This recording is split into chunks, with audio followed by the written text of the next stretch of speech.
Hi guys, how are you? I'm going to talk you about a beach story at page 98.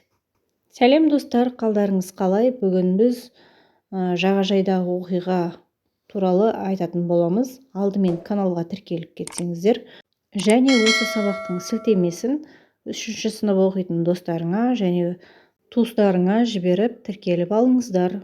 Now exercise 10, listen and read. Look, Nanny, we are sailing.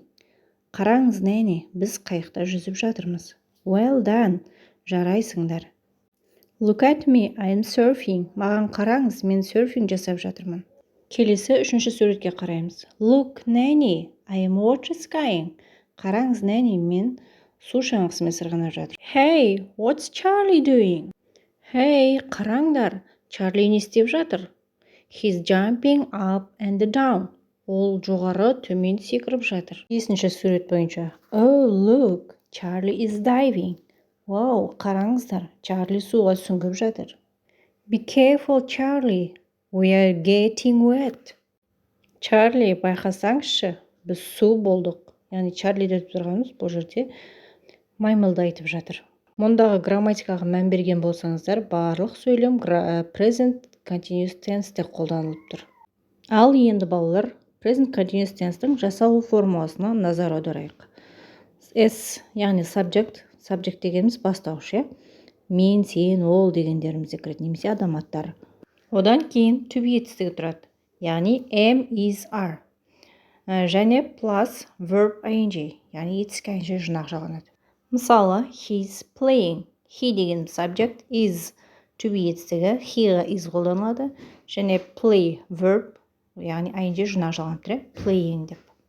Ол ойнап жатыр деген мағынаны білдіреді. Болымсыз сөйлемде to be етістігінен кейін not сөзі қолданылады. Мысалға, he isn't playing, яғни ол ойнап жатқан жоқ.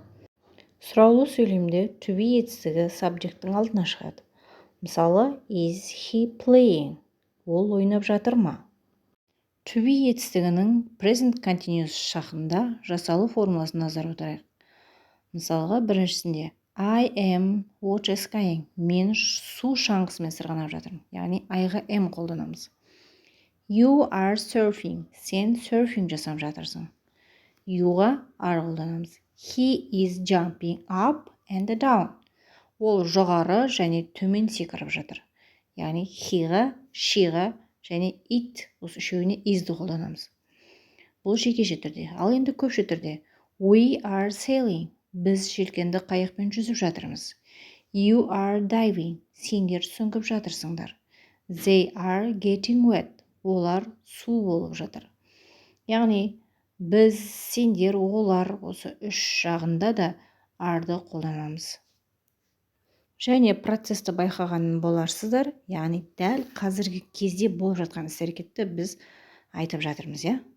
Яғни осындай шақты біз Present Continuous Tense деп айтамыз. Келесі 11-ші жаттығуға назар аударайық. Read the story and say true or false. Мәтінді оқыңыз және сөйлемнің дұрыс-бұрыс екенін табыңыз дейді. Lily is sailing. True. Liam is surfing. False. Daisy is diving. False. Jake is water skiing. True.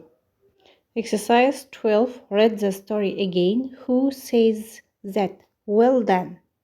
Кім айтты? Well done деп. Яғни Nanny Rose айтты. He's jumping up and down. Яғни осы сөзді кім айтты? Daisy айтты. Exercise 14. Talking point. Listen and read. Make a new dialogue with your friend. 14-ші жаттығуда әңгімелесу межесі деп аталады, яғни тыңдаңыз және оқыңыз дейді. Және достарыңызбен диалог құрастыру қажет. Және бұл жерде Әсел мен Макс екеуінің нәжде кішкене диалогы берілген, сол структураны қолдана отырып, өздеріңіз диалог құрастыруларыңыз қажет. Exercise 15. Listen, point and repeat. Тыңдаңыз және қайталаңыз. Нәжде қарасаңыздар, W және WH әріптері берілген. Яғни екі әріп тіркесінде де U деген дыбысты білдіреді. Мысалға, walrus, water және WH әріп тіркесі біріккен кезде де U деген дыбысты білдіреді. Whiskers, white. Repeat after me 3 times. Walrus, морж, water, су, whiskers, мұрт, white, ақ. Балалар, осы сөздерді менен кейін 3 рет қайталап жаттап алыңыздар. Now exercise 16 complete, then listen and repeat.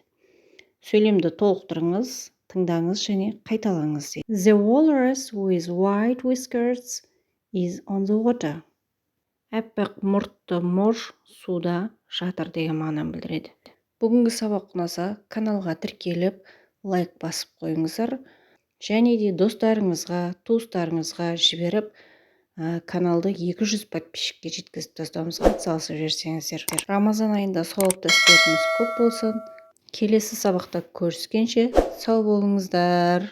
Бай-бай.